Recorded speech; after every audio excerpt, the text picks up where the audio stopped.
Hello বন্ধুরা, আপনারা কে কীরকম আছেন? রুবিজ হোম কিচেনে আপনাদের সবাইকে স্বাগত জানাই। আজ আমি আপনাদেরকে কালো জামের রেসিপি শেয়ার করব। তার জন্য এখানে আমি 300 গ্রাম ছানা, 60 গ্রাম আবা, 3 চামচ চিনি, 3 চামচ মিল্ক পাউডার,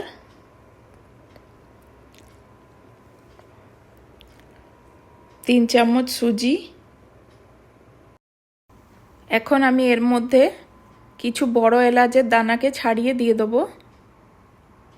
এখন আমি এই সব উপকরণগুলোকে ভালোভাবে মিক্স করে নেব।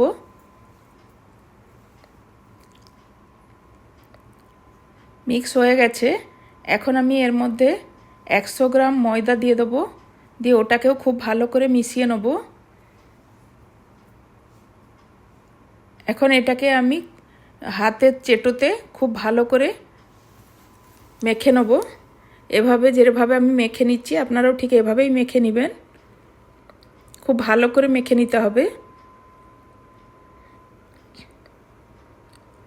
এখন এটা মাখা হয়ে গেছে। এটাকে আমি 10 মিনিটের জন্য রেস্টে রেখে দেবো। এপাশে আমি একটা কড়াইয়ের মধ্যে 2 বাটি চিনি, 2 বাটি জল, বড় এলাচের দানা, কিছু কেশর দিয়ে এটাকে ফুটিয়ে নেব। এখন আমি 1 চিমটি খাওয়া সোডার মধ্যে সামান্য একটু জল মিশিয়ে ওটাকে মিক্স করে ওই ডোটার মধ্যে খুব ভালোভাবে মিশিয়ে নেব। ঠিক যেভাবে আমি প্রথমে মেখেছিলাম ঠিক সেম প্রসেসেই আবারও আমি হাতের চেটো দিয়ে এটাকে মেখে নেব। এখন এর মধ্যে 1 চামচ ঘি দিলাম। ঘি দিয়ে আবারও এটাকে আমি সেম প্রসেসে মেখে নেব। এখন এটা মাখা হয়ে গেছে। এখন আপনারা কালা জামুনের শেপ দিয়ে যে যেরকম শেপ, গোল শেপও দিতে পারেন। আমি এভাবে বানিয়ে নিলাম।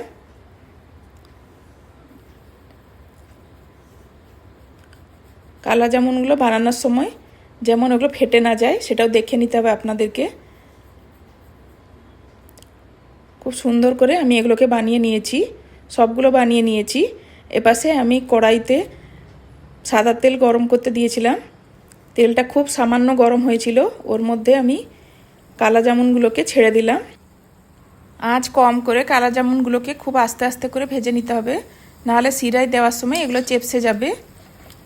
এগুলো খুব ভালো করে আমি ভেজে নিয়েছি। এবার আমি এগুলোকে কিছুক্ষণের জন্য তুলে রেখে দেবো।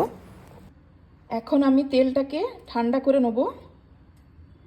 এদিকে গোলাপ জামুনগুলোও ঠান্ডা হয়ে যাবে। তারপরে আবারও আমি এগুলোকে ফ্রাই করব। এখন আমি আবার ওই কালা জামুনগুলোকে আস্তে আস্তে করে ভেজে নেব।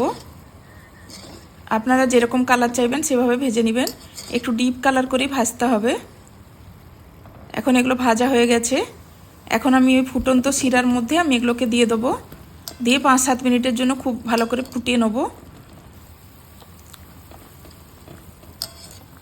এখন এগুলোকে আমি 5-6 ঘন্টার জন্য ঢেকে রেখে দেবো। আমাদের কালা জামুন তৈরি হয়ে গেছে। আপনারা দেখে বুঝতে পারছেন খেতে খুব ভালো হয়েছিল। এভাবে আপনারা একবার কালা জামুন বানিয়ে দেখবেন, খেতে খুব ভালো লাগবে। আপনাদের যদি এই কালা জামুনের রেসিপিটি ভালো লেগে থাকে তাহলে প্লিজ লাইক, শেয়ার আর কমেন্ট করে দিবেন। চ্যানেলে যদি প্রথমবার হয়ে থাকেন তাহলে প্লিজ সাবস্ক্রাইব করে দিবেন। আপনারা কে কোথা থেকে দেখছেন প্লিজ আমাকে কমেন্ট দিয়ে জানাবেন।